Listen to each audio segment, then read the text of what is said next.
अपने करियर के लिए आगे की तैयारी करने से पहले उसके बारे में जानने की इच्छा रखना ऑब्वियस बात है। अगर आप इंडिया में रहते हैं और डॉक्टर को एज अ प्रोफेशन चूज करना चाहते हैं तो डेफिनेटली कुछ क्वेश्चंस होंगे जो आपके माइंड में बार बार घूमते होंगे। क्या ये प्रोफेशन मुझे इकोनॉमिकली स्टेबल बना पाएगा? क्या ये प्रोफेशन मुझे इकोनॉमिकली फ्रीडम देगा? क्या इस प्रोफेशन से मैं अपने सारे ड्रीम्स पूरे कर पाऊंगा? ऐसे ढेरों सारे सवाल हम सबके माइंड में घूमते रहते हैं, लेकिन एक कड़वा सच जो कि एक आम आदमी समझ नहीं पाता है, मेडिकल फील्ड में पैसा है ऑब्वियसली, लेकिन इसकी डार्क रियलिटी के बारे में कोई बात नहीं करता है। तो इससे पहले कि मैं आपको बताना स्टार्ट करूं कि एक एवरेज डॉक्टर या तो एक वेल क्वालिफाइड डॉक्टर इंडिया में कितना पैसा अर्न कर सकता है, मैं आपको वापस से बता देना चाहूंगा कि ऐसे हमारे पास ढेरों सारे अदर ऑप्शंस हैं जिसमें मेडिकल फील्ड के कंपैरिजन में कम मेहनत है और ज्यादा पैसा है। तो ऐसा क्या कारण है कि लोग आज भी मेडिकल फील्ड के पीछे भागते हैं? ऐसा क्या रीजन है कि मोस्ट ऑफ द पेरेंट्स अपने बच्चे को एक डॉक्टर बनाना चाहते हैं? इसके पीछे का मेन रीजन है कि मेडिकल फील्ड एक सिक्योरिटी प्रोवाइड करता है आपके करियर को लेकर के, जो कि कहीं ना कहीं दूसरे फील्ड्स में लैक करते हैं। मैं मानता हूं कि सक्सेस रेट वहां पे भी है, लेकिन in comparison to medical field वहां पे सक्सेस रेट काफी कम होता है। वहीं हम बात करें मेडिकल फील्ड के बारे में, तो अगर आप एक बार डॉक्टर बन जाते हैं, आप उसके बाद उसके आगे की पढ़ाई करें ना करें, आपके पास अर्निंग के बहुत सारे साधन होंगे। आपके पास सक्सेस का रेट जो है वो मेडिकल फील्ड में ज्यादा होता है in comparison to other fields. अगर आप मेडिकल फील्ड में एक नॉर्मल मेडिकल ऑफिसर भी हो तो आप अपने लाइफस्टाइल में काफी सारे सुधार कर सकते हो, आप एक बेटर लाइफ स्पेंड कर सकते हो, आप अपने ढेरों सारे ड्रीम्स को पूरा कर सकते हो। यही रीजन है जिसकी वजह से यह ट्रेडिशन काफी लंबे टाइम से चलता आ रहा है और आज भी मोस्ट ऑफ द पेरेंट्स अपने बच्चे को मेडिकल फील्ड में भेजना चाहते हैं। वो चाहते हैं कि उनका बच्चा बड़ा होकर के कह पाए कि yes I am a doctor. और स्वाभाविक सी बात है कि इंडिया का पॉपुलेशन काफी ज्यादा है, रेशियो के हिसाब से देखा जाए तो आज भी भारत में मोस्ट ऑफ द एरियाज में डॉक्टरों की काफी ज्यादा कमी है, खासकर तब जब हम बैकवर्ड्स रूरल एरिया की बात करते हैं जहां पर लाइफ स्टाइल के ढेर सारे ऑप्शंस अवेलेबल नहीं होते हैं। और ऑब्वियस सी बात है कि कोई भी इंसान पैसे इसलिए कमाता है ताकि वो अपने ड्रीम्स को पूरा कर सके, अपने हैप्पीनेस के ऊपर काम कर सके।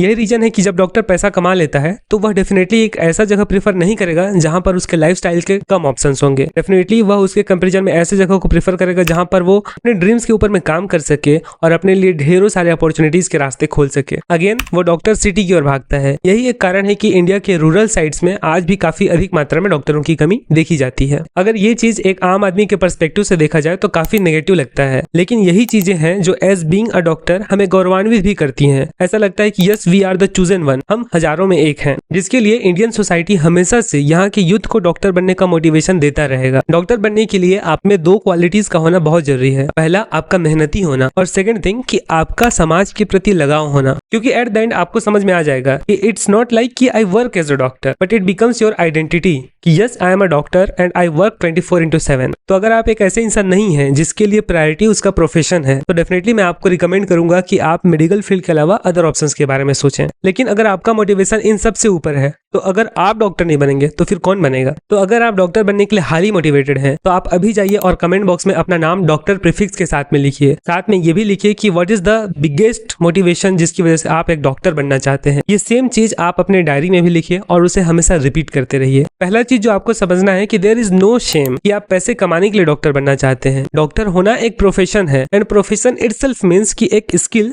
जिसे आप पैसे में, जिसे आप अर्निंग में कन्वर्ट कर सकें। तो let's break down how much a doctor can earn in India. So hey everyone, welcome back to MedicoX. I'm your host and dost Dr. Dev Kumar Sahu, working as an MBBS intern at GMC Jagdalpur, Chhattisgarh. So without any further ado, let's dive into our topic. So definitely आपको इस topic के ऊपर में ढेर सारे vlogs, ढेर सारे YouTube videos मिल जाएंगे, लेकिन उनके डेटा का कोई रिलायबल सोर्स नहीं होता है। But as being a doctor, I have done some researches and on that basis I am here to break down the truth. So Bharat में एक डॉक्टर की अर्निंग कुछ फैक्टर्स पे डिपेंड करती है। पहला, आपका डेजिग्नेशन क्या है, मतलब कि आप किस पोस्ट पे हो। सेकंड, आपका क्वालिफिकेशन क्या है। एंड थर्ड, कि आप इंडिया के किस पार्ट में रह करके काम कर रहे हो। एंड लास्ट, जो कि सबसे ज्यादा मैटर करता है, आपके एफर्ट्स। तो अभी मैं आपको बताता जाऊंगा कि कैसे आप अपना पोस्ट धीरे धीरे इंक्रीज करते जाएंगे और कैसे आपका पेमेंट बढ़ता जाएगा।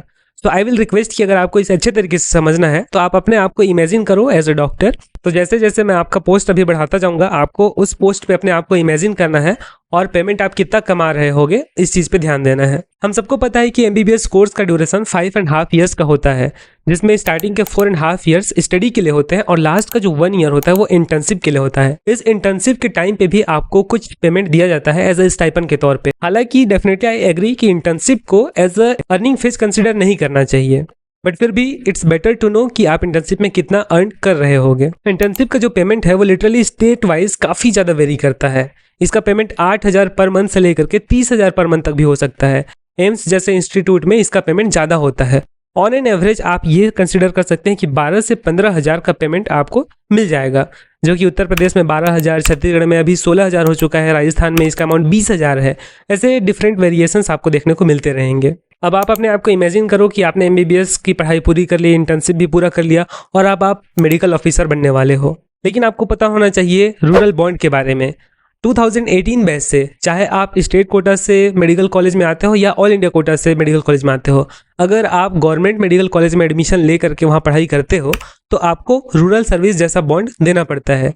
अभी के टाइम पे इसका जो बॉन्ड है वो 2 इयर्स का ड्यूरेशन होता है, जो कि अदर स्टेट के हिसाब से वेरी कर सकता है। तो आपको ध्यान देना है कि बॉन्ड का होना और न होना काफी ज्यादा मैटर करता है आपके पेमेंट पे। अब आप अपने आप को इमेजिन करो कि आप एक बॉन्डेड डॉक्टर हो जो कि CSC मतलब कम्युनिटी हेल्थ सेंटर, सामुदायिक स्वास्थ्य केंद्र, प्राथमिक स्वास्थ्य केंद्र, जिला अस्पताल जैसे अदर मेडिकल फैसिलिटीज में काम कर रहे हो। उस टाइम पे आपका पेमेंट जो है वो 70 से 80,000 मैक्सिमम 90,000 तक हो सकता है। ऑन एन एवरेज मैं आपको बता रहा हूँ पूरे इंडिया का। तो आप अपना payment as a bonded doctor 60 to 90,000 तक एज्यूम कर सकते हो। सेम चीज अगर आपका बॉन्ड नहीं है या आप अपना बॉन्ड कंप्लीट कर चुके हो और आप किसी मेडिकल फैसिलिटी में as a regular doctor join करते हो तो आपका पेमेंट एटलीस्ट 90,000 पर मंथ होता है। इसका अमाउंट 90 to 1 लाख भी हो सकता है। मैंने बताया आपको स्टेट वाइज वेरी करता है, फिर भी मैं आपको एक एवरेज अमाउंट बताऊं तो 93,000 पर मंथ इसका पेमेंट होता है अगर आप as a regular JR join करते हो। JR मतलब कि जूनियर रेसिडेंट। तो जब हम MBBS के थ्रू ग्रेजुएट हो जाते हैं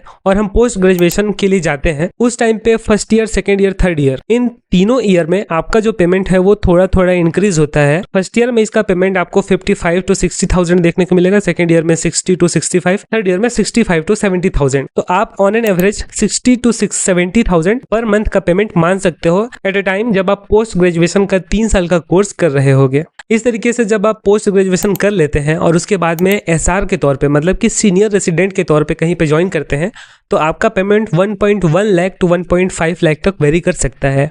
ऑन एन एवरेज इसका जो एक्चुअल अमाउंट है वो 1.3 लाख पर मंथ होता है। इसके बाद आप सुपर स्पेशलिटी का प्रिपरेशन भी कर सकते हैं और आपका जो पेमेंट है वो डेफिनेटली काफी ज्यादा इंक्रीज हो जाता है। ये सारे पेमेंट गवर्नमेंट सेक्टर में काम करने वाले डॉक्टर्स के हैं। प्राइवेट सेक्टर में आपको पेमेंट ज्यादा मिल सकता है लेकिन वर्किंग आवर्स भी ज्यादा होते हैं। प्राइवेट सेक्टर में काम करने वाले डॉक्टरों का पेमेंट गेस करना काफी टफ, क्योंकि प्राइवेट सेक्टर में लिटरली ये आपके एफर्ट्स पे डिपेंड करता है। कुछ ऐसे डॉक्टर्स भी होते हैं जो एट अ टाइम गवर्नमेंट के साथ साथ प्राइवेट सेक्टर में भी काम करते रहते हैं। तो अगर आप MBBS के बाद अर्निंग के पीछे भागते हैं तो यार 1 से 2 लाख पर मंथ का इनकम आपका कहीं नहीं जाएगा, वो रखा हुआ है। But the difference in motivation comes into action here. पर अगर आपका मोटिवेशन एक बहुत बड़ा डॉक्टर बनना है तो यार आपको PG प्रिपरेशन पे फोकस करना होगा और उसके 4 से 5 साल के बाद जाकर के अपने एफर्ट्स के बाद आप कहीं 4 से 5 लाख पर मंथ भी कमा सकते हो। एज अ डॉक्टर पैसे कमाने के ढेरों सारे ऑप्शंस हैं, उन सबको एक्सप्लोर करने के साथ साथ मैं आपके साथ उसे शेयर भी करता रहूंगा। Don't forget to write down the biggest motivation in the comment box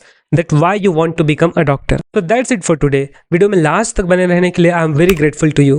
You can be the part of this beautiful journey becoming a doctor by just subscribing to your own channel MedicoX. तो next time जब भी कोई आपसे पूछे कि 1 महीने में कितने पैसे कमाते हो तो just share this video with them. See you soon in another video with another topic. Till then stay healthy, happy and motivated. It's your MedicoX signing off. Thank you everyone.